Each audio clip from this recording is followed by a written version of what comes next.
Some superhero teams are so bizarre they feel like jokes the writers forgot to erase. From animal squads chasing Infinity Gems to monster Black Ops units run by S.H.I.E.L.D., these misfit lineups break every rule of what a serious comic book team should be, and somehow still end up saving the universe when no one else even knows there is a problem out there. If you're into comics and nerd content like this, hit like, drop your thoughts in the comments, and subscribe so you don't miss the next video. Legion of Substitute Heroes are the backup squad nobody expected to work. Founded in the 31st century by Polar Boy, Night Girl, Stone Boy, Fire Lad, and Chlorophyll Kid after they were rejected by the Legion of Superheroes, they decided to prove their powers were not useless. Operating in secret at first, the team finally saved Earth from an invasion of plant men, while the main Legion fought a decoy robot armada off-world. Over time, writers leaned into the joke, especially Keith Giffen, who turned the subs into lovable weirdos in stories packed with meta humor, satire, and slapstick failure. Each founder had received only a Legion flight belt as a consolation prize, but they kept showing up until even the Legion had to admit they mattered, as Polar Boy and others finally graduated from rejects to unlikely hard-earned heroes of the 31st century. Great Lakes Avengers are the off-brand Avengers nobody ordered, based out of Milwaukee and introduced in West Coast Avengers number 46 back in 1989.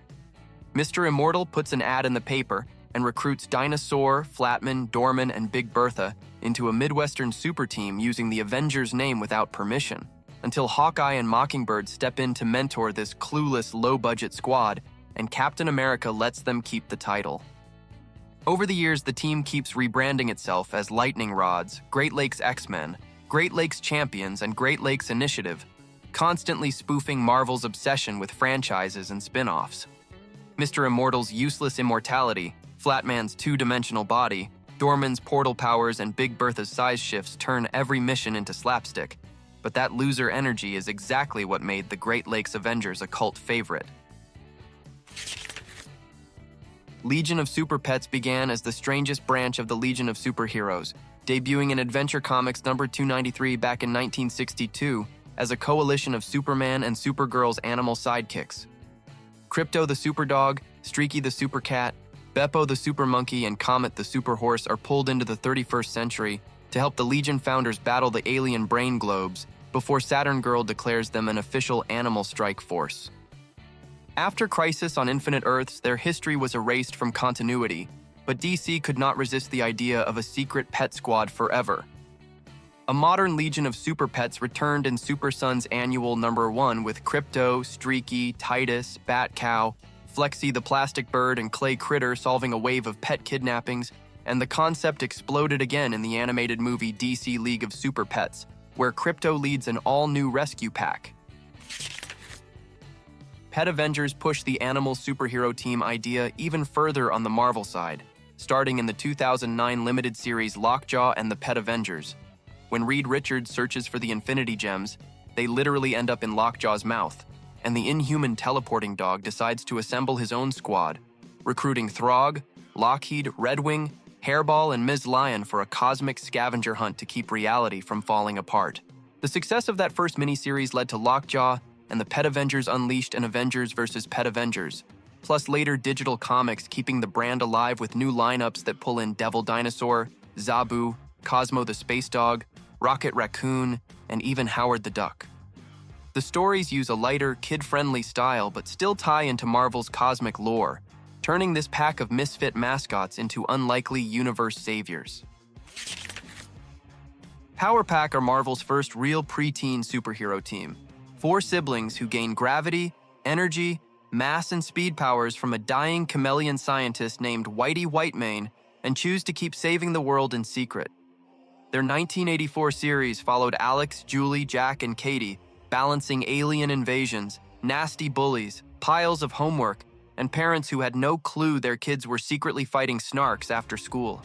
Power Pack stories stood out because the kids stayed young, made mistakes, and argued like real siblings, even while teaming up with Spider-Man, the X-Men, and the Fantastic Four. Later runs aimed at younger readers spun the team into a softer continuity, but the core remains the same. Alex, Julie, Jack, and Katie trying to be heroes before bedtime, swapping powers, costumes, and codenames as they grow up under impossible pressure.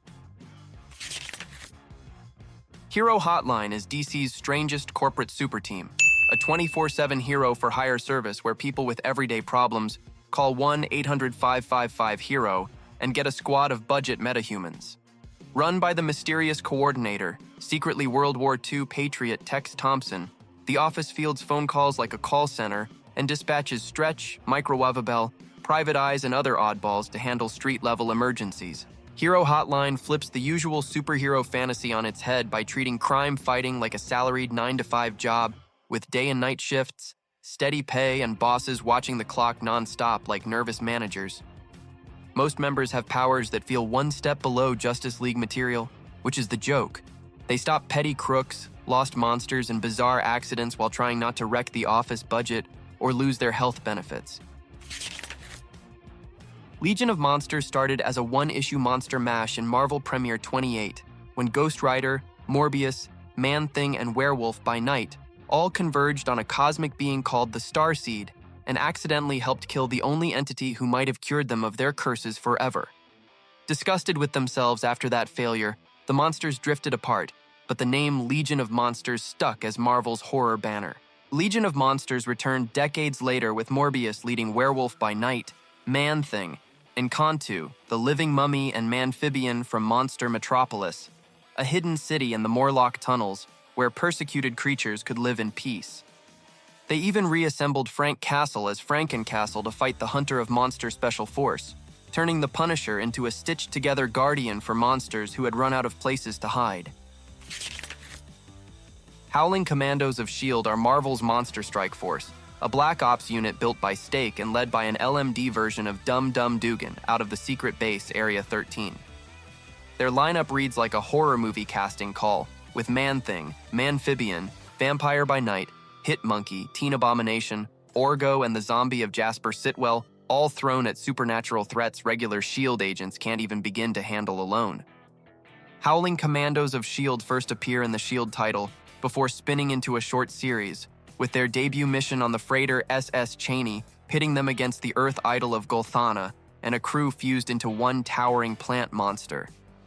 Man-Thing's burning touch saves the day, and later battles with the Sphinx, the adversary, and new recruit Glyph cement the squad as a wild horror comedy twist on Marvel's usual spy games. Sources: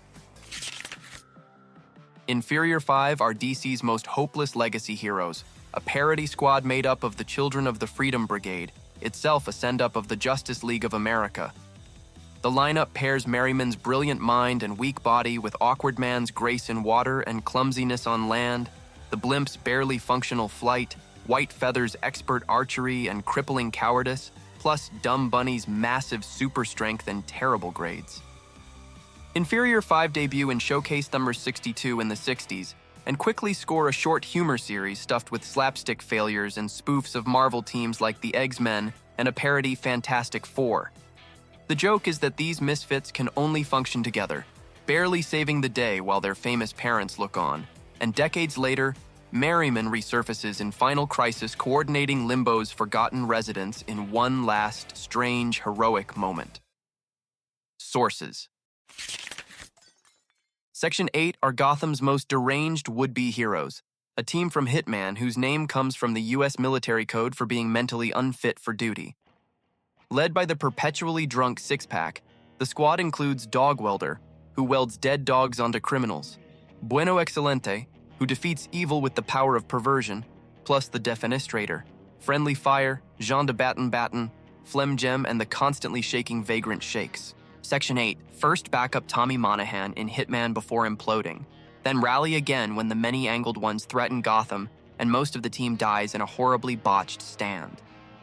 The demons drag Six-Pack away in a supposed cosmic bargain, later echoed as his battle with alcoholism, and years on All-Star Section 8 shows him trying to rebuild the lineup and even recruit Batman and Wonder Woman, with predictably humiliating results. Sources: That is it for today's look at the strangest teams DC and Marvel have ever created. Thanks for hanging out and getting nerdy with me. If you enjoyed the video, hit like, leave a comment telling me which team surprised you the most, and subscribe so you do not miss the next deep dive.